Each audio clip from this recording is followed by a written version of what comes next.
तो आज हम लोग शुरू कर रहे हैं linear independence and dependence of vectors. बहुत आसान सेक्शन है, मतलब आप इजीली उसको समझ भी जाएंगे और यूज भी कर लेंगे अधिकतर जगहों पर। तो कोई बड़ी दिक्कत नहीं होनी है किसी को भी। तो वेक्टर्स की इंडिपेंडेंस और डिपेंडेंस के बारे में मान लेते हैं मेरे पास कोई एक वेक्टर स्पेस है किसी फील्ड के ऊपर, और मैंने मान लिया let this be a vector space. आप गौर करिएगा, अभी हम लोग वेक्टर स्पेस बोलते हैं, और जब हम बेसिस के बारे में पढ़ चुके होंगे तो हम लोग फिर डायमेंशन के बारे में बात करेंगे। तो फिर फाइनाइट डायमेंशन, इनफाइनाइट डायमेंशन, ऐसी बातें आती हैं।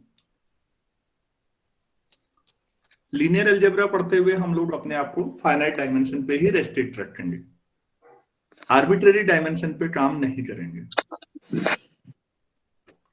आप में से किसी का माइक ऑन है, अगर कुछ बोलना नहीं चाह रहे हैं तो प्लीज उसे ऑफ कर दीजिए। तो और मान लेते हैं कुछ वेक्टर्स हैं हमारे पास, वेक्टर v1 से लेके कुछ vn मान लेते हैं, और सब ये उसी वेक्टर स्पेस में है। तो डिपेंडेंट में मैंने बताया था कि डिपेंडेंस क्या होते हैं, पहले भी एक बार समझाने की कोशिश की थी, मैं दोबारा समझाता हूं। These vectors are linearly dependent if there exist, कुछ मान लेते हैं स्केलर, अल्फा 1 से लेके अल्फा n तक। स्केलर का मतलब फील्ड के एलिमेंट्स, सच दैट फील्ड के एलिमेंट किस तरह के होंगे, सभी के सभी जीरो नहीं होंगे, सभी जीरो नहीं हो सकते। अब आप कहेंगे सभी जीरो हो जाएंगे तो क्या हो जाएगा, तो अगर सारे अल्फा जीरो हो गए तो फिर alpha 1 v1 and so on, alpha N vn का कोई मतलब नहीं हो, तो जीरो ही आना है।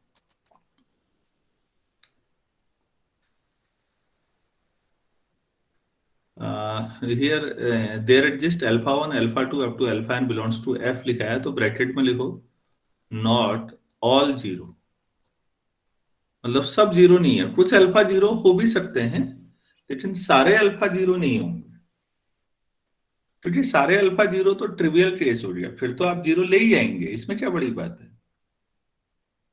लेकिन अगर नॉन जीरो कोफिशिएंट के साथ आप वेक्टर का लीनियर कॉम्बिनेशन जीरो कर सकते हैं, तो फिर आप लीनियरली डिपेंडेंट वेक्टर्स से बात कर रहे हैं, उनके साथ काम कर रहे हैं, ये वेक्टर लीनियरली डिपेंडेंट है। ज्योमेट्रिकल मीनिंग क्या होता है लीनियर डिपेंडेंस का, हम इस पे बात करते हैं। आप इसको ऐसे समझिएगा, सपोज मेरे पास ये X axis, Y axis, Z axis का 3D सिस्टम है मान लेते हैं एक, और आपने कोई वेक्टर लिया, सपोज वो वेक्टर ओरिजिन से आपने स्टार्ट किया, वो इधर को आया, दूसरा वेक्टर लिया वो इधर आया, हो सकता है 3D में हो, तीसरा वेक्टर लिया और वो ऐसे आ गया, चौथा वेक्टर लिया और वो लास्ट में ओरिजिन पे आ गया। मान लेते हैं ये v1 है, ये वेक्टर v2 था, ये वेक्टर v3 था, तो ये वेक्टर v4 है। अगर आप कभी कुछ वेक्टर्स से को इस तरह से जोड़ें कि फाइनली जो उनसे पॉलीगन बनेगा वो ओरिजिन से स्टार्ट होकर ओरिजिन पे ही खत्म हो जाए, तो वो लीनियरली डिपेंडेंट वेक्टर्स है। क्या मैं समझा पा रहा हूं आप लोगों को? Yes yes sir. Sir. Yes sir. ठीक हो गया। अब कभी कभी क्या होता है, आपने कहा सर वेक्टर्स को डायरेक्ट तो ओरिजिन पे नहीं ला पा रहे हैं हम लोग, लेकिन ऐसा कुछ हो रहा है कि जैसे हमने ये लिया और चलो रेडी ले लेते हैं। आपने कहा सर वेक्टर्स का ना सीधे सीधे तो नहीं, लेकिन वी चीज और 2v1 किया, और फिर उसके बाद 3v2 किया, उसके बाद -7 v3 किया और फिर 8 v4 किया और तब 0 आ रहा है, वैसे नहीं आ रहा है तो भी कोई बात नहीं बच्चों। अगर आप कभी, जैसे पहले वाले में आपने क्या किया, अगर आप वेक्टर में पढ़ेंगे तो ऐसे लिखेंगे पहले वाले को। अब दूसरे वाले को जो अभी हमने बनाया उसको कैसे लिखेंगे, 2v1 plus 3v2 plus -7 times v3 plus 8v4। ये दोनों ही सिचुएशन में लीनियरली डिपेंडेंट वेक्टर्स का कलेक्शन है। कौन है लीनियरली डिपेंडेंट? ये सेट जो है v1 v2 v3 v4 का जो सेट है, मान लो ऐसे, ये लीनियरली डिपेंडेंट वेक्टर्स का कलेक्शन है। तो फिर अगर कभी ऐसा हो कि कुछ वेक्टर्स आपके पास हों, आप उनमें से कुछ, किसी को 3 टाइम, किसी को 4 टाइम, किसी को -11 टाइम, ऐसा कुछ करके जैसे तैसे फाइनली आप एक ऐसा पॉलीगन ला सकते हैं ज्योमेट्रिकली जो ओरिजिन से स्टार्ट हो और ओरिजिन पे ही लास्ट में आ जाए, तो आप कहेंगे ये वेक्टर लीनियरली डिपेंडेंट है। कभी किसी इंटरव्यू में मशीन की तरह डेफिनेशन बता दी आपने तो उन्होंने ज्योमेट्रिकल मीनिंग पूछ लेना है आपसे, तो आप ये समझाएंगे।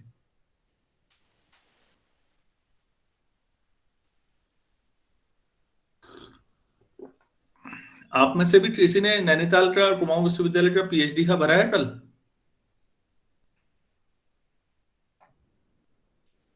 किसी यस ने? सर। हाँ जी, यस सर, भरा है। भरा है।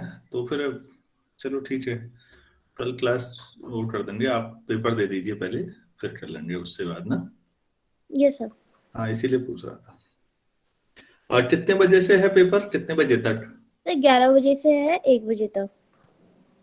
नहीं, 11, 1:30 सर, ऐसी है। ठीक है, तो हम ऐसा भी तो कर सकते हैं कि कल हम शाम को पढ़ा दें आप लोगों को। Yes sir. सुबह में यस सर। 11th वालों को, 11th 12th वालों को जो फाउंडेशन वाली चीजें पढ़ा रहा हूँ वो सुबह पढ़ा लूं, आप लोगों को शाम को पढ़ा लूंगा, तो आप पेपर भी दे दीजिए, शाम को बातचीत भी हो जाएगी। Yes sir. चलिए ठीक है। अल्मोड़ा वाला भी दिया था किसी ने, जो 2 तारीख को हुआ था? Yes sir. यस सर, दिया। कैसा रहा? सर अच्छा सर था, मीटिंग से पूछा था ज्यादा। हाँ, सर क्या? मीट्रिक स्पेस से पूछा था बहुत ज्यादा। तो वो तो ठीक ही रहा होगा, फिर कोई दिक्कत आई आपको?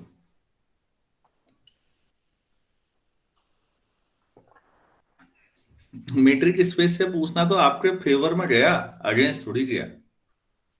सर मेरे ख्याल, मीटिंग स्पेस की उतनी तैयारी नहीं की थी ना, तो रियल का तो ऑलमोस्ट थोड़ा बहुत हो गया था जितना आता था। और रिंग से भी पूछा था बहुत ज्यादा। अच्छा चलो ठीक है, हम शुभकामनाएं दे सकते हैं बस, कोई बात नहीं। अब आप यहाँ पर बच्चों एक बात और कह सकते हैं कि जैसे कई बार ऐसा भी हो सकता है कि आप इस तरह के ज्योमेट्रिकल सोच रहे हो या समझ रहे हो और कुछ वेक्टर्स हैं आपके पास, आपने कहा यार ये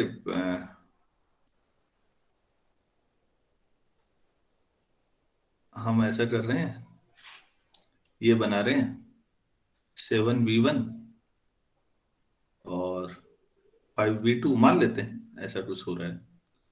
और फिर हमने कहा v3 गड़बड़ कर रहा है, v3 को 0v3 कर देंगे, कोई बात नहीं।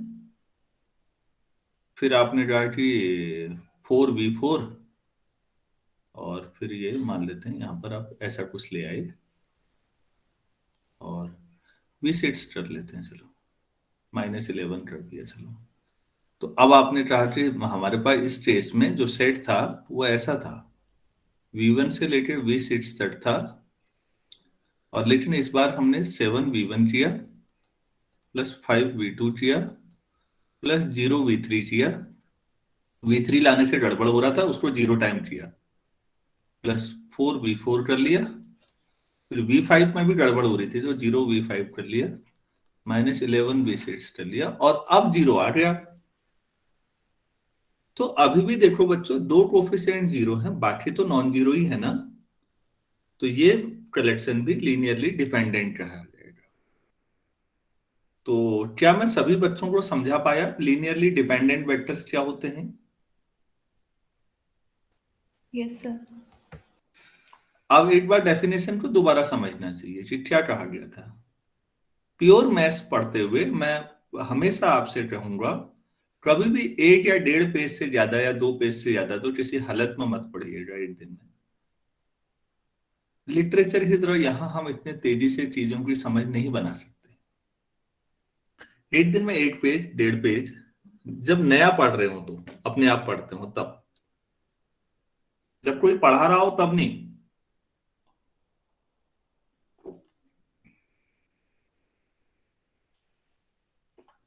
तो अब डेफिनेशन ध्यान से बैठ जानी चाहिए दिमाग में कि लीनियरली डिपेंडेंट वेक्टर्स तब हैं जब उनके लिए आपको फील्ड में स्केलर क्वांटिटीज मिलती हैं सच दैट ये लीनियर कॉम्बिनेशन 0 आता है।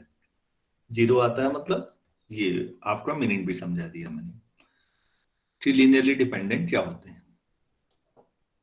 अब हम यहीं से लीनियरली इंडिपेंडेंट पे आते हैं और फिर दोबारा डिपेंडेंस, हमारा ज्यादातर काम डिपेंडेंस पे ज्यादा रहेगा, कई बार इंडिपेंडेंस बेसिस में आएगा।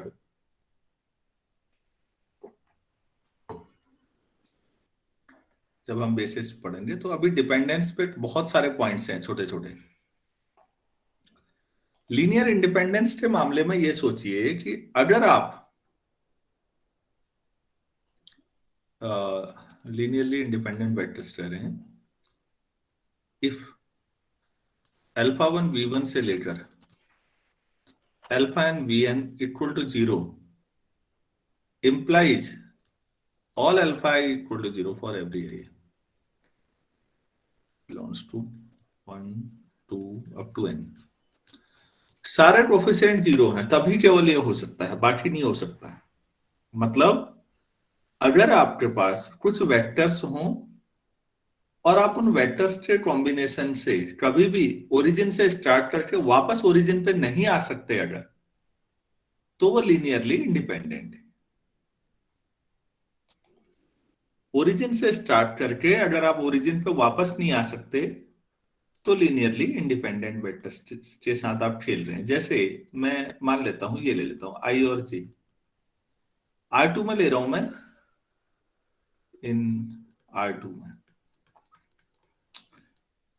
तो फिर मैं आप 2 डायमेंशन चीज, अब डायमेंशन शब्द बोलना नहीं चाहिए अभी, लेकिन चलो आप समझ रहे हैं। आई का मतलब 1,0 और जे का मतलब 0,1, ये है।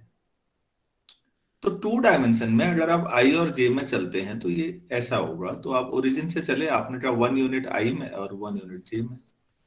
अब आप आई को कितना ही टाइम कर दीजिए, आप लैम्डा टाइम्स आई कर दीजिए और म्यू टाइम जे कर दीजिए, जितना मर्जी, लैम्डा और म्यू कोई भी रियल नंबर है, क्या आप वापस ओरिजिन पे आ सकते हैं? सोचिएगा।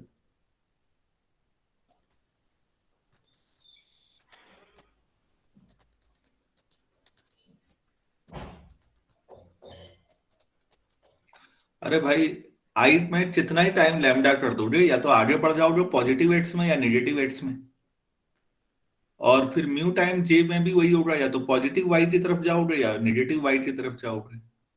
क्या केवल इतने से आप वापस ओरिजिन पे पहुंच सकते हैं? सोच सकते हैं आप ऐसा? No sir. केवल एक ही सिचुएशन है, लैम्डा भी 0 म्यू भी 0, बस जहां पर थे वहीं पर हो, यही हो सकता, बाकी हो ही नहीं सकता। अगर आप ओरिजिन छोड़ के चले गए एक बार तो वापस नहीं आ सकते। ये हुए लीनियरली इंडिपेंडेंट वेक्टर्स।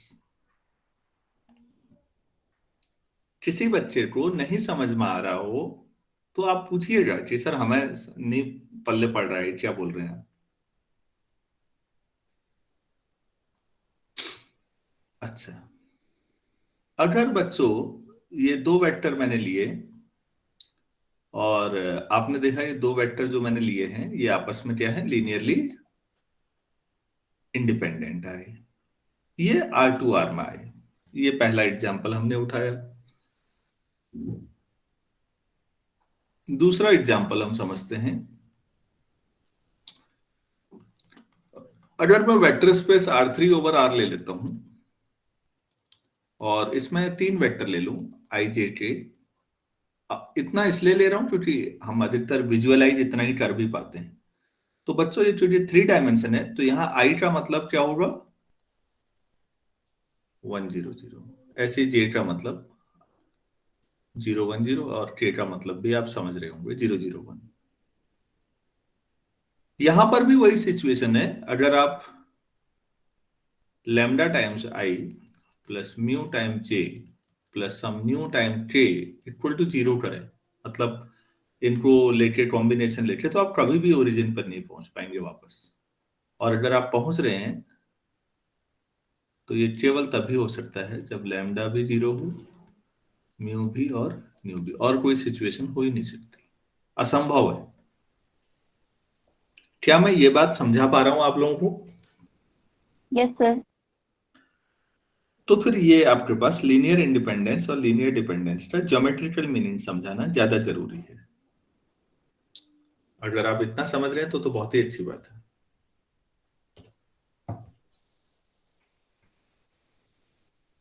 अब मैं अगले पॉइंट पे आता हूं। इंडिपेंडेंट डिपेंडेंट शायद समझ में आ गया होगा, तो थोड़ा सा मुझे आगे जाना चाहिए।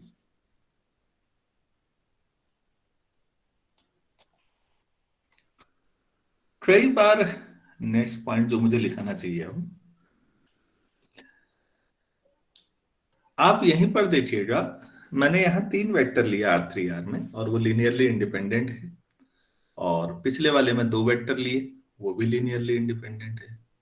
सवाल उठता है R2 R में अगर मैं 3 वेक्टर ले लूं तो हम आगे देखेंगे कि डायमेंशन में कि अगर 2 डायमेंशनल है और उसमें 2 से ज्यादा वेक्टर ले लिए तो वो डिपेंडेंट ही होंगे, गारंटीड है। मतलब फिर आप ओरिजिन पे पहुंच जाएंगे हमेशा।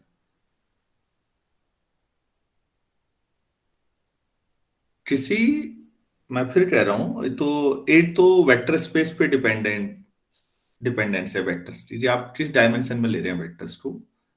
और आप ऐसे कह सकते हैं linear dependence of vectors depends upon vector space as well as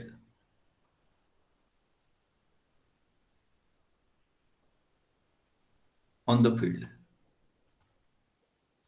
vector space में डिपेंडेंस तो समझ में आती है, उसमें दिक्कत नहीं है कि फील्ड पे भी डिपेंडेंट है। लीनियर वो वेक्टर्स का लीनियर इंडिपेंडेंस होना है, डिपेंडेंट होना। एक ही फील्ड में मैं एक एग्जांपल आपको दिखा रहा हूं।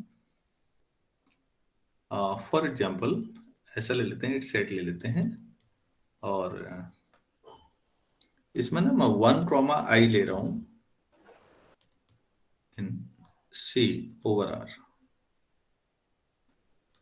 ये वेक्टर स्पेस होता है C over R। Yes sir. Complex number का Yes, sir. Collection over the field of real numbers. Vector space तो हुआ ना, सभी लोग समझ रहे होंगे। Yes sir. अच्छा, तो अब देखते हैं कि ये, अगर आप ये कहें कि lambda times 1 plus mu times I equal to 0, तो आप क्या लिखते हैं इसे?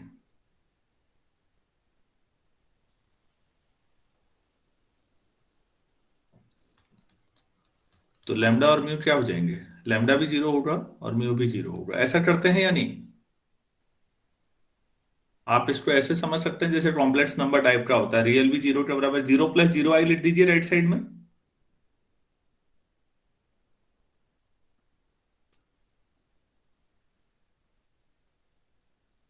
ये ठीक है, सभी लोग समझ रहे हैं?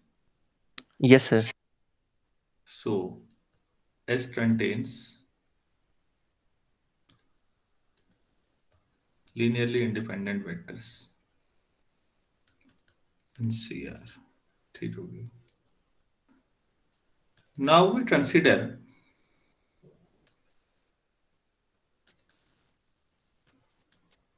C over C।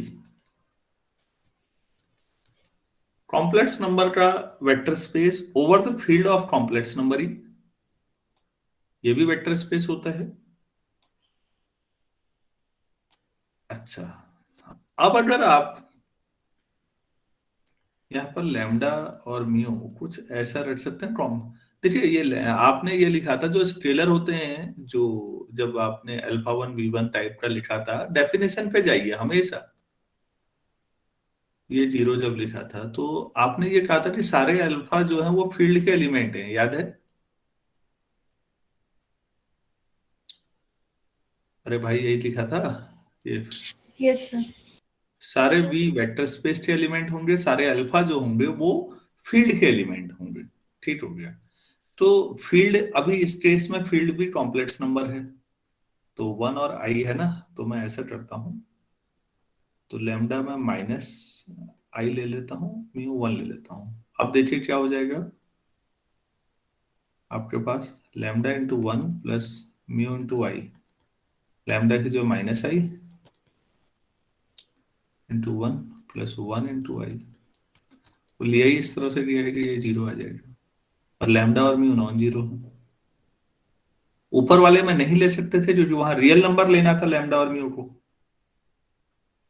लेकिन यहां कॉम्प्लेक्स लेना है। अब क्या कहेंगे आप?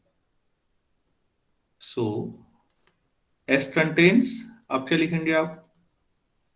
Linearly dependent vectors, Dependent. Vectors in C over सी।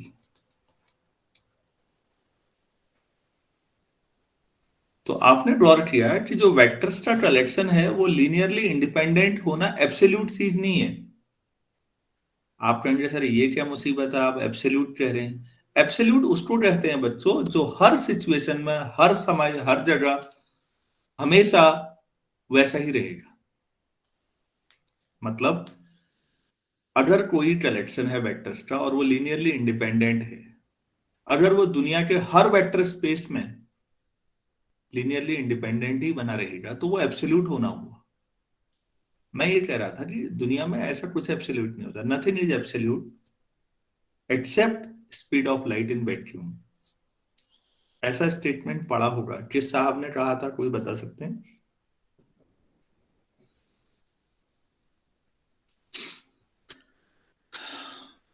तुम लोग तो तुक्का भी नहीं मारना चाह रहे हो, इतना सीरियस हो गए हो। आइंस्टीन। सही है।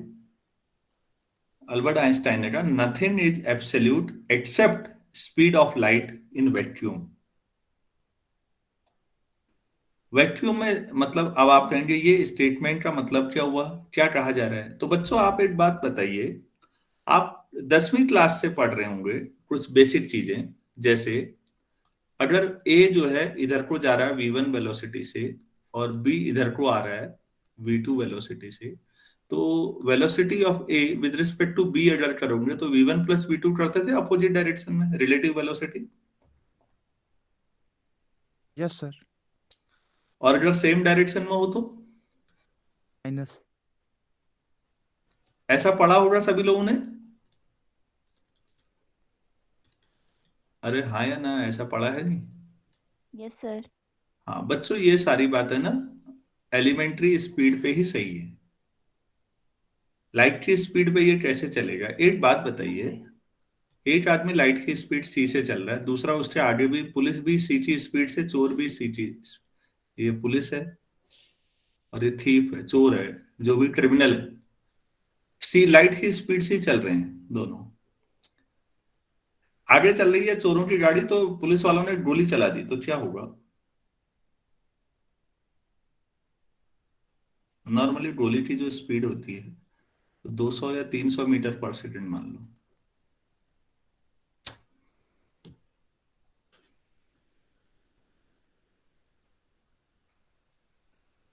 ऐसी सिचुएशन में क्या होना चाहिए? वो जो अपराधी हैं उनको गोली लगेगी या नहीं लगेगी? नहीं लगेगी सर। और लोगों की क्या राय है भाई? यस सर, नहीं लगेगी। नहीं लगेगी सर। अगर गुलेल से मारा तो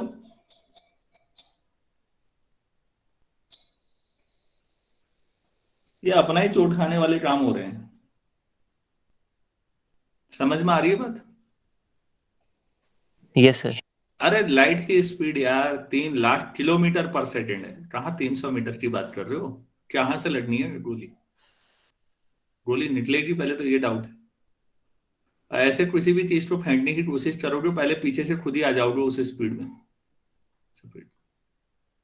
अब पुलिस के रिस्पेक्ट में चोरों की स्पीड क्या मानी जाएगी? C-C=0 या नहीं? ऊपर आपने ए और बी दोनों सेम डायरेक्शन में चलते हैं, तो आप लोगों ने 10वीं क्लास से ही पढ़ा है कि रिलेटिव वेलोसिटी में सब्ट्रैक्शन करते हैं। अब क्या करूं?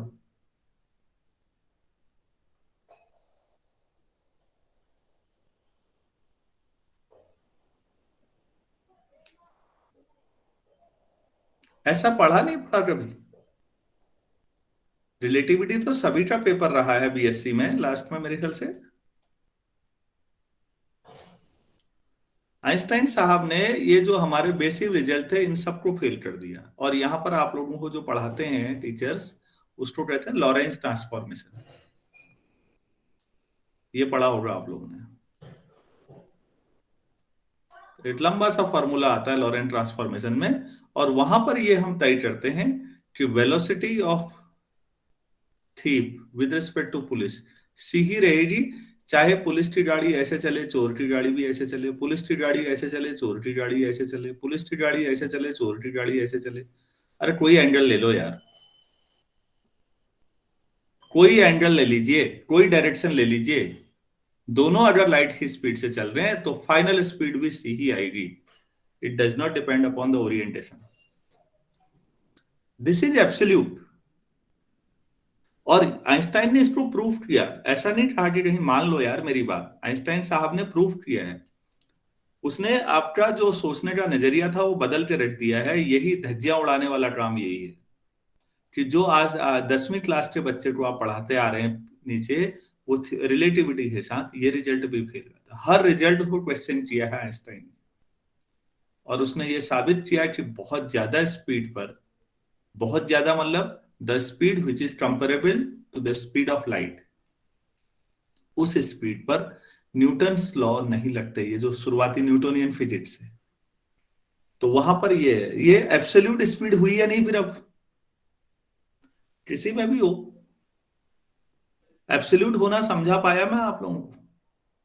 Yes sir. Yes sir. हाँ, तो भाई जो लोग बीएससी फाइनल में हैं वो अब जाके पढ़ ले लॉरेंट ट्रांसफॉर्मेशन और वेलोसिटी वाला रिलेशन। जिसको नहीं आता अनऑफिशियली पूछ लेना, और क्लास में तो नहीं पढ़ा सकता, वैसे मैं एक्सप्लेन कर देता हूँ, उसमें कुछ नहीं है ऐसा। और जिन्होंने पढ़ा है एमएससी में वो रिवाइज करें कि ऐसा था, और आपका वेलोसिटी का रिजल्ट आता है वी डैश और वी में रिलेशन आता है, उसमें आप ये वी टी सी रख के देखिए, फाइनल रिजल्ट भी सी आता है, हर सिचुएशन में सी आता है। दिस इज कॉल्ड एब्सोल्यूट होना। ये है, मैं रिपीट कर रहा हूं statement, everything in the universe is relative. Nothing is absolute except speed of light in vacuum. Speed of light in every medium नहीं कहा है, speed of light in vacuum।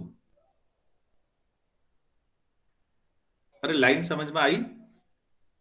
दुनिया में बाकी सारी चीजें रिलेटिव है, सब एक दूसरे के साथ कंपेरेटिव है, तुलनात्मक है। ये अमीर आदमी है तो वो, अरे अमीर किससे तुलना हो रही है ये भी देखा जाएगा ना भाई। बिल गेट्स के साथ मस्क की कंपैरिजन होगा या मुकेश अंबानी का होगा, मेरा क्यों होगा? रिलेटिव है। अमीर आदमी, गरीब आदमी, इंटेलिजेंट, अच्छा प्लेयर, खराब प्लेयर, अच्छा इंसान, बुरा इंसान, किस आधार पर कह रहे हो? औरों को देख के, उसके आसपास के सराउंडिंग को देख के, नेबरहुड को देख के।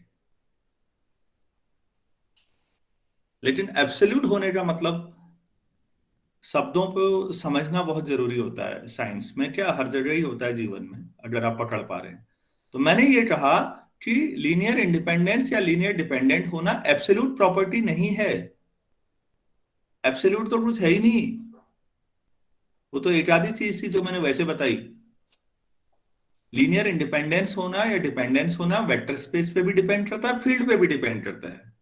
अरे तो भाई मैं समझा पाया या नहीं समझा पाया आप लोग?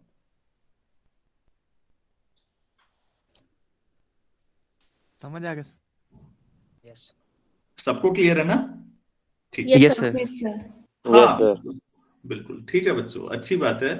तो डिपेंडेंट इंडिपेंडेंट ये बहुत फंडामेंटल क्वेश्चन था कभी कहीं पर कि लीनियर इंडिपेंडेंस मतलब है वेक्टर्स, तो मतलब हर वेक्टर स्पेस में होंगे, तो या कोई एग्जांपल ऐसा, इससे बेहतर एग्जांपल आप सोच सकते हैं बहुत सारे ऐसे। तो कि कॉम्प्लेक्स के फील्ड में जो लीनियरली डिपेंडेंट है वो रियल फील्ड में वेक्टर स्पेस एक ही है, फील्ड बदल रहा है। एक ही जगह वो लीनियर इंडिपेंडेंट हो रहा है, दूसरी जगह लीनियर डिपेंडेंट हो रहा है। ठीक हो गया। नेक्स्ट बात इसमें अब आगे बढ़े इंडिपेंडेंस और डिपेंडेंस में। तो अगर कभी आपके पास कोई नेक्स्ट पॉइंट जो भी है, जो भी नंबर चल रहा है, कौन सा नंबर चल रहा है भाई? 4th. अच्छा चलो 4th, थैंक यू। कोई वेक्टर्स का कलेक्शन है, अगर उसमें एक भी वेक्टर जीरो वेक्टर है तो वो लीनियरली डिपेंडेंट ही होगा। If S contains at least one zero vector,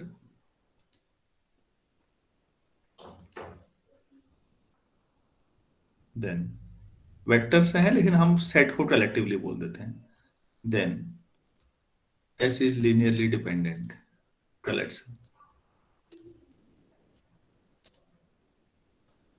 क्यों?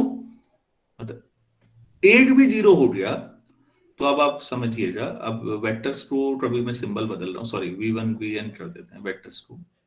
तो α1 से लेके αn तक जो भी फील्ड है, मुझे नहीं पता इस वेक्टर स्पेस में क्या फील्ड है, तो मैं F ही लिख देता हूँ। और मैंने ये किया A1 α1 An αn equal to 0। अब आप कह रहे हैं कि एक वेक्टर कोई जीरो है, तो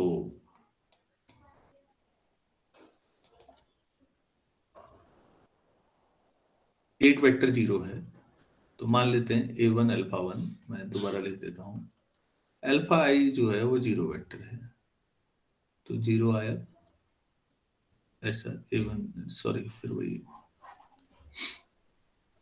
मैंने सिंबलों में गड़बड़ कर दिया। फिर अल्फन V1 alpha I into zero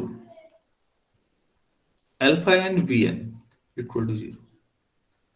अब आप कह सकते हैं साहब सारे अल्फा जो हैं α1 से लेकर 0 हैं, और आप कह सकते हैं कि साहब α1 से 0 लेके आप ले सकते हैं अल्फा एन तक, और जो अल्फा आई है वो नॉन जीरो ले सकते हैं, तब भी तो जीरो आई जाएगा। ये दो सिचुएशन हो रही है ना। अब इसमें अगर आप ऊपर वाली सिचुएशन लेते हैं तो ये सारे वेक्टर लीनियरली इंडिपेंडेंट आते हैं, और नीचे वाली सिचुएशन लेते हैं तो ये वेक्टर्स का कलेक्शन लीनियरली डिपेंडेंट आता है। मेरी बात से सहमत है या नहीं? Yes sir. Yes, sir. मेरे पास कुछ वेक्टर्स का कलेक्शन है, उसमें एक वेक्टर जीरो वेक्टर है, अल्फा वी आई जो है वो जीरो है मान लो।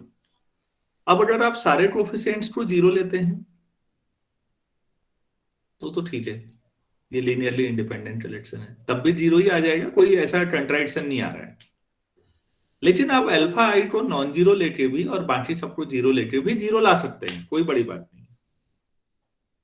और इस केस में ये कलेक्शन लीनियरली डिपेंडेंट है। तो हमें क्या कहना चाहिए? आप लोगों की क्या राय है?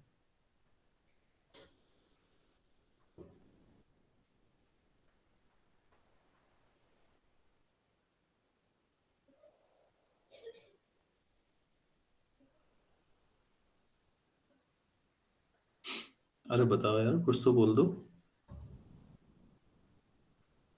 सर अगर हमें कोई भी नॉन जीरो कलेक्शन मिल जाएगा तो वो एलडी हो जाएगा।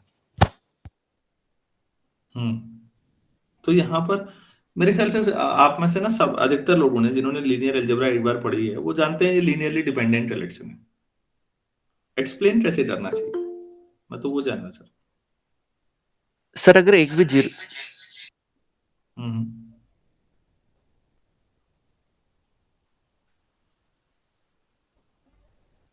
सर अगर एक भी जीरो वेक्टर आ गया तो उसका जो कोफिशिएंट होगा सर वो नॉन जीरो हम ले सकते हैं फिर, क्योंकि अगर नॉन जीरो ले भी लिया हमने कोफिशिएंट तो अगर उसे जीरो से इंटू करेंगे तो जीरो ही आएगा। बिल्कुल। तो नॉन जीरो, अब ये लोकतंत्र जैसा हो गया कि भाई बहुमत जो है नॉन जीरो के साथ है।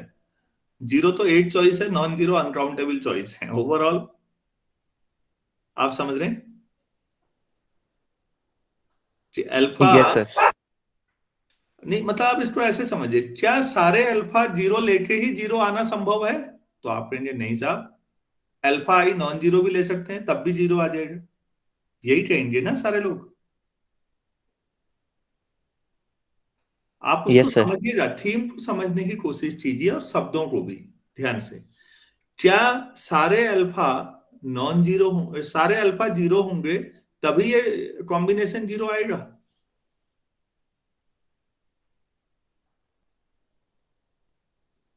अगर आप कहें कि नहीं ये ऐसा भी तो हो सकता है, और यहाँ 5 ले लो, इंटू जीरो है यहाँ पर, ये वी आई है, और बाकी फिर जीरो है सब, वी आई प्लस 1।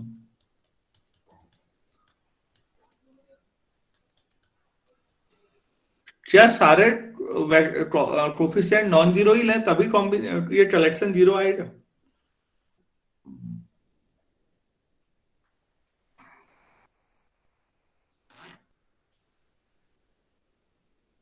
आप लोग बहुत सामान्य सी बात है, आपने मुझे लगता है याद करना ज्यादा पसंद कर रहे पर हैं। जरूरी नहीं है। हाँ, तो आपने एक को नॉन जीरो भी लिया तब भी जीरो आ रहा है, तो सीधी बात है कि ये लीनियरली डिपेंडेंट है।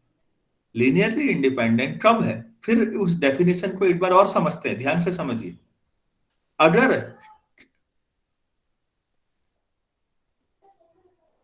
मैं लीनियरली, शब्दों पे बहुत ध्यान से, डेफिनेशंस को बहुत ध्यान से समझना चाहिए। ये था आपके पास। अगर ऐसा होने पर आप कह रहे हैं कि आपके पास एकमात्र चॉइस ये है लीनियरली इंडिपेंडेंट में, ये जो इंप्लाइज है ना, इस पे गौर करो बच्चों।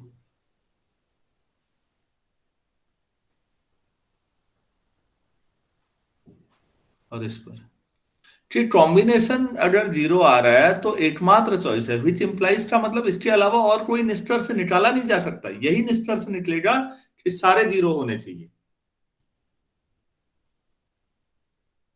केवल यही चॉइस है, तब लीनियरली इंडिपेंडेंट है। भाई मैं समझा पा रहा हूं कि और कंफ्यूज कर रहा हूं मैं ये पूछ रहा था। नो सर, समझ आ रहा है। सभी लोग सहमत है ना बच्चों? Yes sir.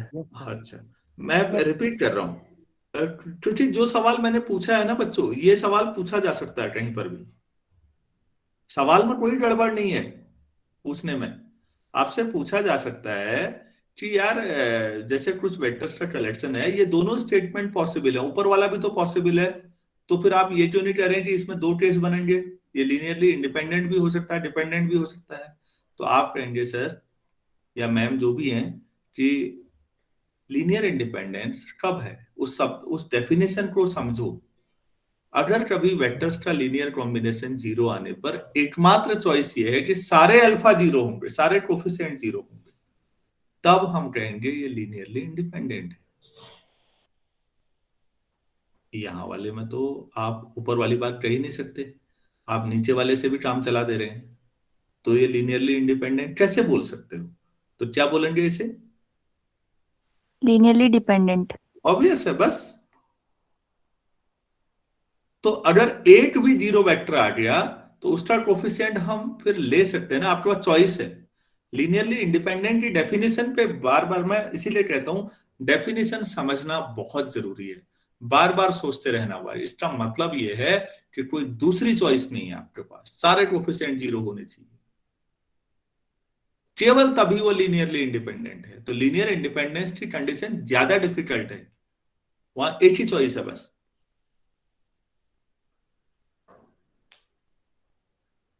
सभी लोग सहमत हैं इस बात से?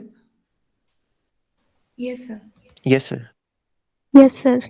अच्छा जी, चलिए ठीक है, हम ये बहुमत जैसा लगता है जी, हाँ यार यहाँ तो ज्यादा चॉइस है डिपेंडेंट के मामले में।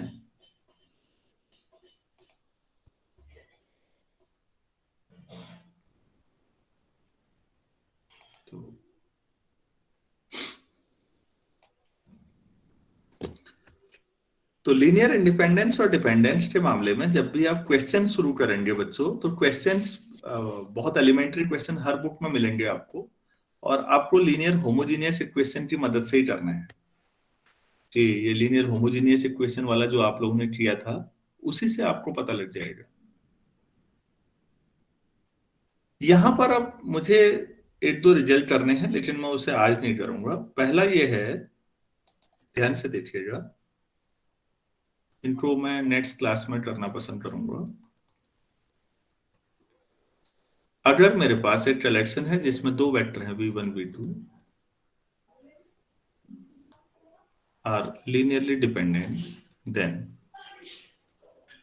each of them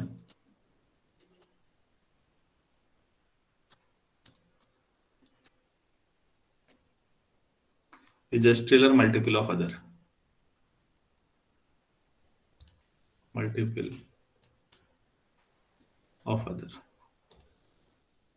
मतलब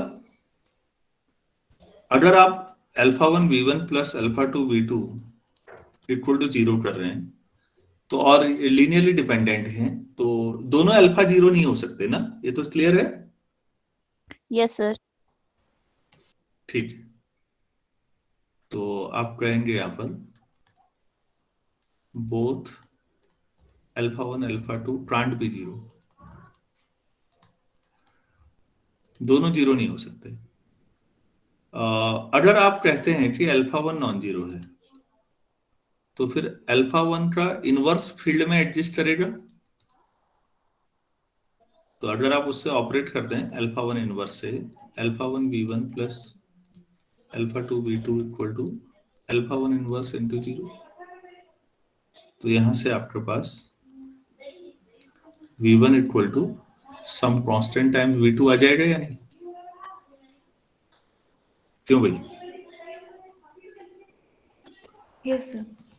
v1 equal to some scalar time v2 आ गया या नहीं?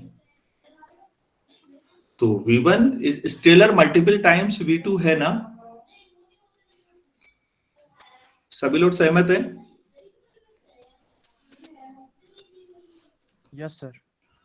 इसका उल्टा भी हो सकता है कि दोनों नॉन जीरो, आप v2 को भी v1 में लिख सकते हैं, मतलब दोनों इस तरह से लिखे जा सकते हैं, ईच ऑफ देम।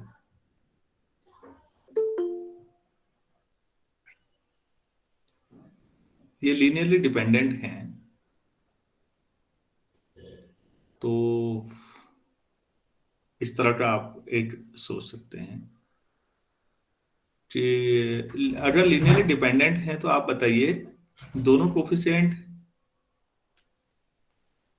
एक आपने ये पढ़ा होगा जनरलाइजेशन इसका, मेरे पास v1 से लेकर vn तक एक लीनियर कॉम्बिनेशन है, लीनियरली डिपेंडेंट है, तो हर एक vi बाकियों का लीनियर कॉम्बिनेशन लिखा जा सकता है क्या?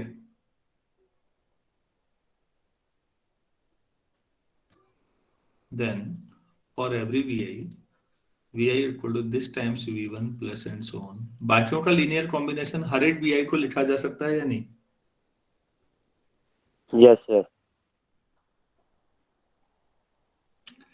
ये हम कल पढ़ेंगे और ये रिजल्ट गलत है। फॉर एवरी vi, हर एक vi को आप बाकियों के लीनियर कॉम्बिनेशन के तौर पर नहीं लिख सकते, लेकिन अगर ये लीनियरली डिपेंडेंट है तो इनमें से कम कोई एक बाकियों के लीनियर कॉम्बिनेशन के तौर पर लिखा जा सकता है। फॉर सम लिखा जाएगा इसमें, फॉर एवरी नहीं। ऊपर वाले में भी समझिए ना, पर्टिकुलर। अब आप इसमें अगर आप ऐसा कह रहे हैं कि इसमें भी समझिएगा, α1 नॉन जीरो कह रहे हैं आप और α2 जीरो कह रहे हैं, ठीक हो गया। अब आपने कहा α1 v1 plus α2 v2 equal to 0। अब आप v2 को v1 का कैसे करेंगे? क्या आप α2 इनवर्स से मल्टीप्लाई करेंगे?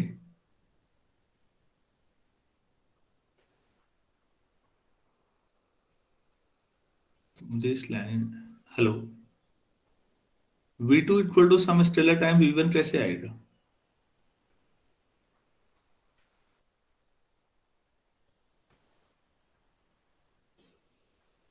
सर जब दोनों के दोनों कोएफिशिएंट में से एक नॉन जीरो मिनिमम, दोनों नॉन जीरो हो तभी ये लाइन सही है ऊपर वाली में, इसका मतलब अगर एक भी कोफिशिएंट जीरो आ रहा है तो वो वेक्टर नहीं, जिसका कोफिशिएंट जीरो आता है वो वेक्टर बाकियों का लीनियर कॉम्बिनेशन कैसे हो सकता है? क्या मेरी बात समझ में आ रही है आप लोगों को? Yes sir. तो Yes, sir. बस बच्चों यही यहां भी समझना होता है। अगर आपके पास लीनियर डिपेंडेंट कलेक्शन है तो डिपेंडेंट में तो जीरो वेक्टर भी हो सकता है, कोई वेक्टर जीरो आ जाए, तो फिर डिपेंडेंट में ऐसा भी हो सकता है जैसे किसी का कोफिशिएंट जीरो आ रहा है, तो जिसका कोफिशिएंट जीरो आता है वो वेक्टर बाकियों का लीनियर कॉम्बिनेशन नहीं हो सकता, क्योंकि राइट साइड बॉक्स में जो मैंने लिखा है वो समझिए। V2 का कोफिशिएंट अल्फा 2 अगर जीरो लोगे तो फिर अल्फा 2 इनवर्स कहां से आएगा, कैसे मल्टीप्लाई करोगे? फील्ड में जीरो का इनवर्स तो होता ही नहीं, मल्टीप्लिकेटिव इनवर्स। सभी लोग समझ पा रहे हैं प्रॉब्लम? तो लीनियरली डिपेंडेंट कलेक्शन में अगर किसी वेक्टर का कोफिशिएंट जीरो है तो वो वेक्टर बाकियों के लीनियर कॉम्बिनेशन के तौर पर नहीं लिखा जा सकता, और बाकी लिखे जा सकते हैं। इसको थोड़ा डिटेल में कल समझते हैं, आज इतना ही करते हैं। किसी को यहां तक कोई डाउट है, कुछ पूछना है तो बोलिए प्लीज।